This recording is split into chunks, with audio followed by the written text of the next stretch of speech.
Shalom Bapak Ibu Saudara yang terkasih. Marilah pagi hari ini kita masuk dalam hadirat Tuhan, menikmati hadiratnya. Sebab di dalam hadirat Tuhan kita merasa puas, bebas, dan ada terang dalam kehidupan. Kami mau naikkan syukur kepadamu Tuhan. Haleluya.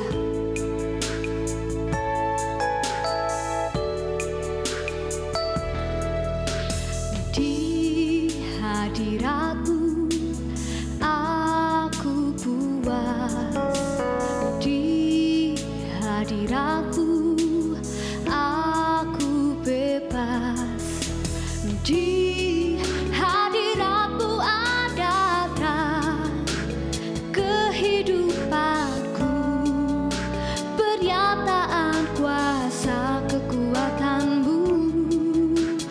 Di hadirat-Mu ku datang, persembahkan lagu di hadapan Rajaku. Lebih lagi saudara, nyatakan pujian bagi Tuhan. Di hadirat-Mu aku puas, di hadirat-Mu aku bebas, di hadirat-Mu ada terang kehidupanku, pernyataan kuasa kekuatan-Mu. Di hadirat-Mu ku datang, persembahkan lagu di hadapan Rajaku. Lebih lagi saudara,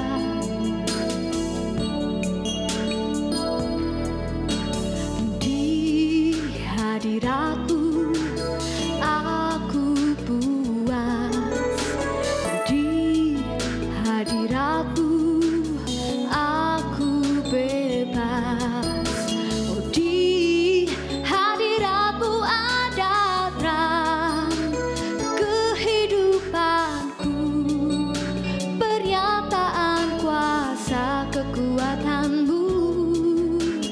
Di hadirat-Mu ku datang, persembahkan lagu di hadapan Rajaku. Di hadirat-Mu ada terang kehidupanku, pernyataan kuasa kekuatan-Mu. Di hadirat-Mu ku datang, persembahkan lagu di hadapan Rajaku. Di hadirat-Mu ada terang kehidupanku, pernyataan kuasa kekuatan-Mu. Di hadirat-Mu ku datang, persembahkan lagu di hadapan Rajaku. Di hadirat-Mu ku datang, persembahkan lagu di hadapan Rajaku. Di hadirat-Mu ku datang, persembahkan lagu di hadapan Rajaku.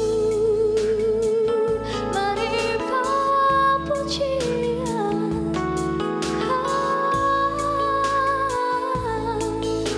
kami bawa syukur kami Tuhan ke hadapan Bapa. Kami mau naikkan pujian kami, mazmur kami padamu Tuhan. Sebab Kau Tuhan layak dipuji, sebab Kau Tuhan layak disembah. Terpujilah namamu Tuhan, terpujilah namamu Yesus. Haleluya,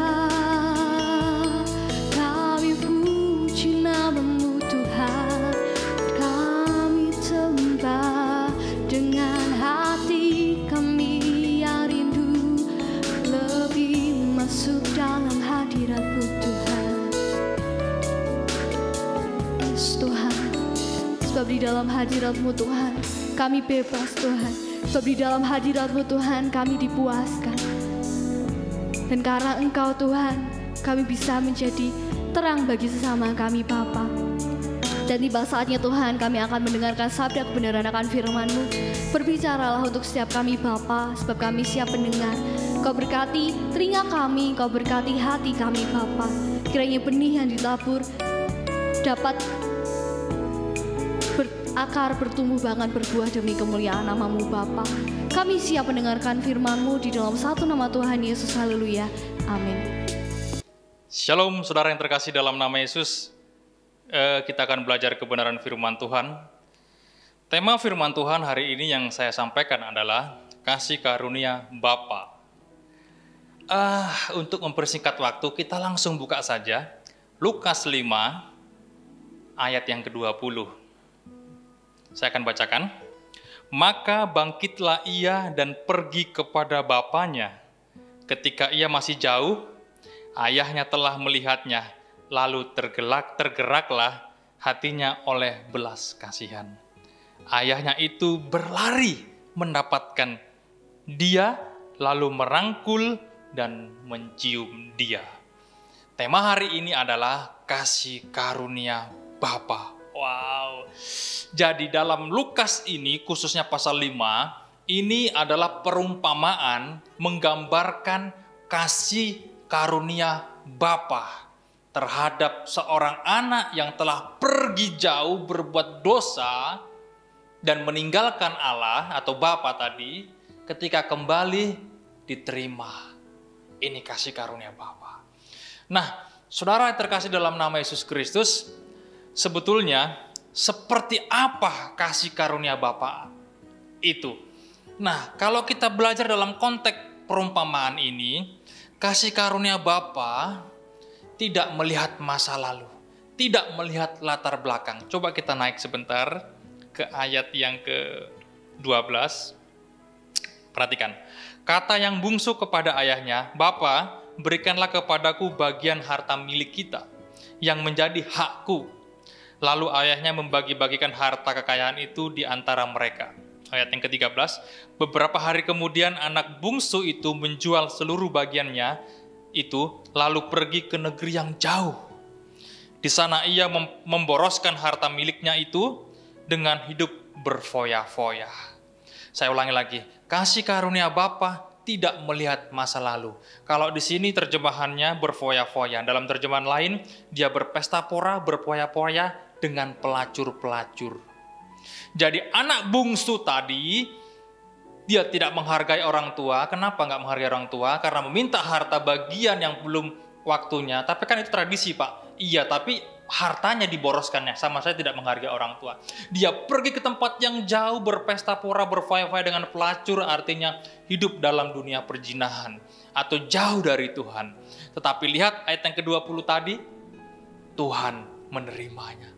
Jadi kasih karunia Bapa tidak melihat masa lalu, tidak melihat latar belakang kita seperti apa. Apa background hidupmu? Engkau yang dulu mungkin dikucilkan orang-orang atau dianggap menjadi sampah masyarakat, atau keluargamu sendiri pun tidak menganggap engkau sebagai anak, bahkan engkau diusir dari rumahmu sendiri. Tetapi ketika engkau datang kepada Bapa, Dia melihat engkau dari kejauhan dan Dia bersegera menghampirimu dan engkau harus datang kepadanya.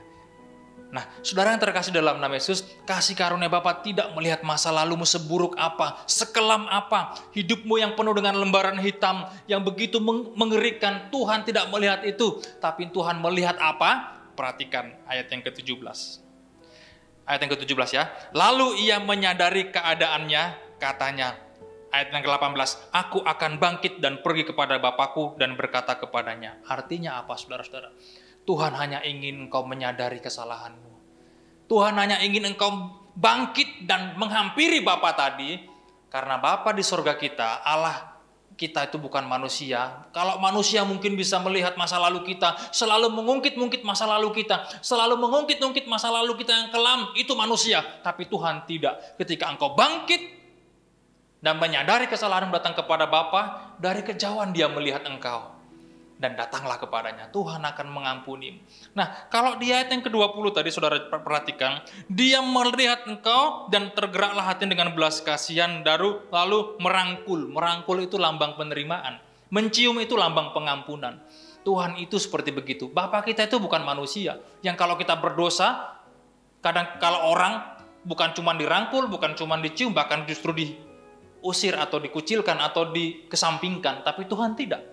Ketika kita menyadari kesalahan kita mau bangkit datang kepada Bapa, kasih karunia-Nya berlaku kepada saudara.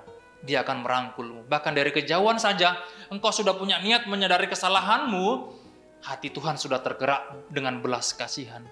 Separah apa hidupmu hari-hari ini? Saudara yang terkasih dalam nama Yesus, hari ini sudah mendekat akhir zaman. Kalau kita tidak berbalik kepada Bapa, saudara mau kemana lagi? Saudara mau kemana dalam hidup ini? Hidup ini tinggal cuma 2 pilihan, surga atau neraka. Cuma 2 pilihan, kita mau ikut manusia apa ikut Tuhan? Saya sarankan pilihlah Tuhan. Kenapa? Karena kasih karunia Bapa tadi itu tidak melihat masa lalu, tidak melihat sejelek apa hidupmu, tidak melihat rupamu seperti apa, tidak melihat latar belakang pendidikanmu, latar belakang sekolahmu, latar belakang keluargamu, tidak melihat itu. Tapi Tuhan melihat seberapa sadar kau. Seperti anak bungsu tadi, dia sadar dan dia bangkit datang kepada Bapa. Dan dari kejauhan, Bapa melihat anaknya tadi dan tergeraklah hatinya dengan belas kasihan. Hari-hari ini engkau mungkin yang berbuat dosa begitu parah, bahkan orang menganggap engkau sampah. Ketika engkau datang kepada Tuhan, Tuhan tidak menganggap engkau sampah, tapi Tuhan menganggap engkau anaknya. Kenapa? Karena kalau dalam ayat selanjutnya diberi pakaian, jubah, kasut, bahkan cincin, bahkan disembelihnya domba yang terbaik. Artinya apa? Ketika engkau datang kepada Bapa, masa lalumu sudah dihapuskan, engkau akan diperlengkapi menjadi anaknya. Bahkan kau punya tempat posisi di kerajaan surga. Itu Bapa kita luar biasa. Karena Bapa kita bukan manusia, Allah kita bukan manusia, tapi Allah kita yang penuh kasih karunia. Ketika kita mau sadar, kita mau bangkit datang kepadanya, Dia merangkulmu, bahkan menciummu. Lambang diterimanya engkau sebagai anaknya. Diberikan engkau tempat yang bagus, diperlengkapinya engkau sebagai anaknya. Jadilah saksi, jadilah orang yang semakin mengasihi Tuhan. Wow, luar biasa saudara-saudara terkasih dalam nama Yesus Kristus. Allah kita itu Allah yang penuh kasih karunia, Bapa yang sempurna, tidak memandang rupa, tidak memandang latar belakang, tidak memandang background hidupmu separah seburuk apapun. Tetapi ketika engkau menyadarinya, bangkit, Tuhan melihat dari kejauhan dan hatinya tergerak oleh belas kasihan. Dia itu Bapa yang penuh kasih karunia, penuh dengan belas kasihan. Jadi jangan pernah engkau berkata, wah aku kan buruk rupa, aku kan penuh dosa, aku tidak layak datang kepada Tuhan. Tidak, justru ketika engkau berdosa, datanglah kepada Tuhan, Tuhan akan mengampunimu. Itu kasih karunia Tuhan berlaku kepada setiap orang yang mau sadar dan bangkit datang kepadanya, dan hatinya tergerak oleh belas kasihan. Saudara yang terkasih dalam nama Yesus Kristus, di akhir-akhir zaman ini, kalau kita tidak semakin mendekatkan diri kepada Tuhan, mau mendekatkan diri kepada siapa? Saudara yang terkasih, Bapa kita penuh kasih karunia. Bagi saudara yang dianggap orang tidak berguna, yang dianggap orang sampah masyarakat, yang penuh dengan dosa menurut orang lain, ketika saudara datang kepada Bapa, Tuhan tidak melihat semua itu. Tapi Tuhan melihat engkau, mau nggak kau sadar dan datang kepadanya? Karena Dia bangkit dan melihat engkau dengan belas kasihan dan merangkul engkau dan mencium engkau, lambang diterimanya engkau. Saudara yang terkasih dalam nama Yesus, saya pikir firman Tuhan cukup singkat. Yang terpenting dalam kehidupan kita adalah ketika engkau datang kepadanya, engkau tetap diterimanya, apapun latar belakangmu. Tuhan Yesus memberkati.